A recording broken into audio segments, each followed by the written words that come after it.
ಅಂದರೆ ಇವತ್ತು ನಮ್ಮ ಯುವಜನತೆ ಅವ್ರನ್ನ ತುಂಬ ಅಧ್ಯಯನವನ್ನು ಮಾಡಬೇಕಾಗಿದೆ.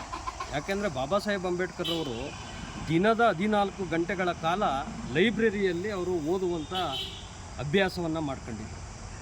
ಆದರೆ ಇವತ್ತಿನ ನಮ್ಮ ಯುವಕರು ಏನಾಗಿದ್ದಾರೆ ಅಂತಂದರೆ ಈ ಮೊಬೈಲ್ಗಳು ಅನ್ನುವಂಥದ್ದು ಏನಿದೆ, ಅವರು ಇವತ್ತು ಬುಕ್ಸನ್ನು ಓದುವಂಥ ವ್ಯವಸ್ಥೆನೇ ಹಾಳಾಗ್ಬಿಟ್ಟಿದೆ. ಇವತ್ತು ಮೊಬೈಲ್ಗಳು ಬಂದು ಕಾಣುವಾಗ ಏನಾಗ್ತಾಯಿದೆ ಅಂತಂದರೆ, ಮೊಬೈಲ್ನಲ್ಲಿ ಇವತ್ತು ಇನ್ಸ್ಟಾಗ್ರಾಮ್ ಅನ್ನುವಂಥದ್ದು ಇರ್ಬೋದು, ವಾಟ್ಸಪ್ ಅನ್ನುವಂಥದ್ದು ಇರ್ಬೋದು, ಯಾವುದೋ ಒಂದು ವಿಚಾರವನ್ನು ತೆಗೆದುಕೊಂಡು ಅದರಲ್ಲಿ ಅವರು ಕಾಲ ಕಳೆಯುವಂಥ ಸನ್ನಿವೇಶಗಳಿದೆ.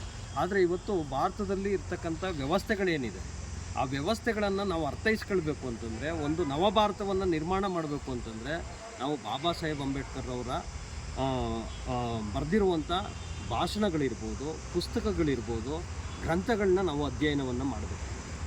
ಇವತ್ತೇನಾಗ್ತಾಯಿದೆ ಅಂತಂದರೆ, ಒಂದು ಜಾತಿಗೆ ಒಂದು ಧರ್ಮಕ್ಕೆ ಸೀಮಿತಗೊಳಿಸಿ ಬಾಬಾ ಸಾಹೇಬ್ ಅಂಬೇಡ್ಕರ್ ಅವ್ರನ್ನ ನೋಡುವಂಥ ಸನ್ನಿವೇಶಗಳು ಸೃಷ್ಟಿಯಾಗಿದೆ.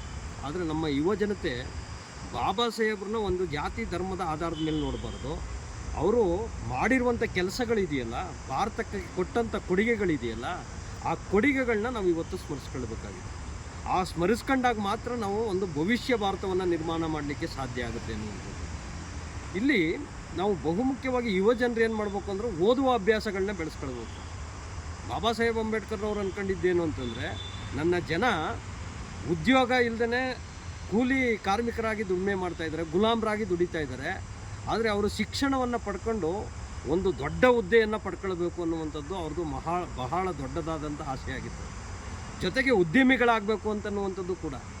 ಯುವಕರು ಇವತ್ತೇನಾಗ್ತಾಯಿದ್ದಾರೆ ಅಂತಂದರೆ, ಇವೆಲ್ಲವನ್ನು ಬಿಟ್ಟು ತಮ್ಮ ಮನೆಯಲ್ಲಿರ್ತಕ್ಕಂಥ ಸಮಸ್ಯೆಗಳನ್ನು ಬಿಟ್ಟು ಇವತ್ತೇನಾಗ್ತಾಯಿದ್ದಾರೆ ಅಂತಂದರೆ, ಐಷಾರಾಮಿ ಜೀವನಗಳ ಕಡೆಗೆ, ಅಥವಾ ಯಾವುದೋ ಒಂದು ಚಲನಚಿತ್ರನೋ ಅಥವಾ ಒಂದು ಇದಕ್ಕೆ ಒಳಗಾಗಿ, ಅಥವಾ ವ್ಯಕ್ತಿಯ ಅಭಿಮಾನಿಗಳಾಗಿ ಅವ್ರ ವಿಚಾರ ಬಗ್ಗೆ ಕಲಹಗಳನ್ನ ಹತ್ಕೊಂಡು, ಅಥವಾ ಜಾತಿಗೆ ಸಂಬಂಧಪಟ್ಟಂತೆ ಅವರು ಕಲಹಗಳನ್ನ ಹುಟ್ಟಾಕೋ ನೆಲೆಗಟ್ಟಿನಲ್ಲಿ ಇವತ್ತು ಹೋರಾಟಗಳನ್ನ ಮಾಡ್ತಾಯಿದ್ದಾರೆ. ಇದೆಲ್ಲ ಬಾಬಾ ಸಾಹೇಬ್ ಅಂಬೇಡ್ಕರ್ ಅವರು ಮಾಡಿದಂಥ ಸಾಮಾಜಿಕವಾದಂಥ ಹೋರಾಟ, ಆರ್ಥಿಕವಾದಂಥ ಹೋರಾಟ, ರಾಜಕೀಯವಾದಂಥ ಹೋರಾಟ ಮತ್ತು ಶೈಕ್ಷಣಿಕವಾದಂಥ ಹೋರಾಟಗಳನ್ನು ಅರ್ಥ ಮಾಡ್ಕೊಂಡು ಅದಕ್ಕೆ ಪೂರಕವಾದಂಥ ಒಂದು ಆಯಾಮವನ್ನು ಸೃಷ್ಟಿಸುವಂಥ ನೆಲೆಗಟ್ಟಿನಲ್ಲಿ ಇವತ್ತು ಯೋಜನೆಗಳನ್ನ ರೂಪಿಸಬೇಕಾಗಿದೆ. ಇವತ್ತು ಸಂಶೋಧನೆಗಳಾಗಬೇಕಾಗಿದೆ. ಬಾಬಾ ಸಾಹೇಬ್ ಅಂಬೇಡ್ಕರ್ ಅವರು ನಡೆಸಿದಂಥ ಅಧ್ಯಯನಗಳನ್ನ ಕುರಿತಾಗೆ, ಹೋರಾಟಗಳನ್ನ ಕುರಿತಾಗೆ ಇವತ್ತು ಸಂಶೋಧನೆಗಳಾಗಬೇಕಾಗಿದೆ. ಆ ಸಂಶೋಧನೆಗಳು ಸಾಮಾಜಿಕವಾಗಿ ಪರಿವರ್ತನೆಯನ್ನು ಮಾಡುವಂಥ ನೆಲೆಗಟ್ಟಿನಲ್ಲಿ ನಾವು ಆ ಸಂಶೋಧನೆಗಳು, ಅಧ್ಯಯನಗಳನ್ನ ಮಾಡಬೇಕಾಗಿದೆ ಎನ್ನುವಂಥದ್ದು.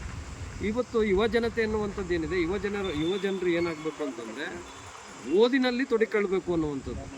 ನಾವು ಲೈಬ್ರರಿಗೆ ಹೋದರೆ ಇವತ್ತು ಲೈಬ್ರರಿಯಲ್ಲಿ ಎಲ್ಲ ಸೀಟ್ಗಳು ಖಾಲಿ ಹೊಡಿತಾ ಇರ್ತವೆ.